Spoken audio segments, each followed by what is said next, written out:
जब हम भारत का संविधान पढ़ना स्टार्ट करते हैं तो उसमें सबसे पहले आता है प्रीएम्बल। और प्रीएम्बल में सबसे पहला सेंटेंस आता है we the people of India. तो यहाँ पर वी का मतलब है हम के अंदर आते हैं आप सभी लोग, मैं या भारत का कोई भी नागरिक, चाहे वो किसी गांव में रहता है या शहर में रहता है, गरीब है या अमीर है, पढ़ा लिखा है या अनपढ़ है, किसी भी धर्म को मानता है, किसी भी जाति का है या कोई भी भाषा बोलने वाला है। ये भारत का संविधान सभी नागरिकों के लिए बनाया गया है, ना कि कुछ चुनिंदा लोगों के लिए बनाया गया है। उसके बाद में आता है द पीपल, यानी कि भारत की जनता। असली जो सत्ता का स्रोत है वो है भारत की जनता।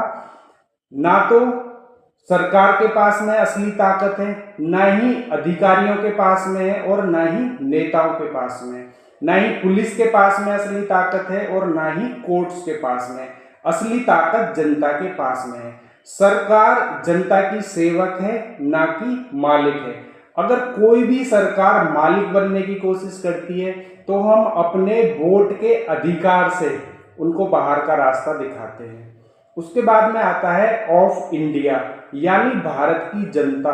भारत के लोगों ने मिलकर तय किया कि हमें कैसे जीना है, हमें कैसी सरकार चाहिए, हमारे अधिकार क्या होंगे और सरकार की सीमाएं क्या होंगी।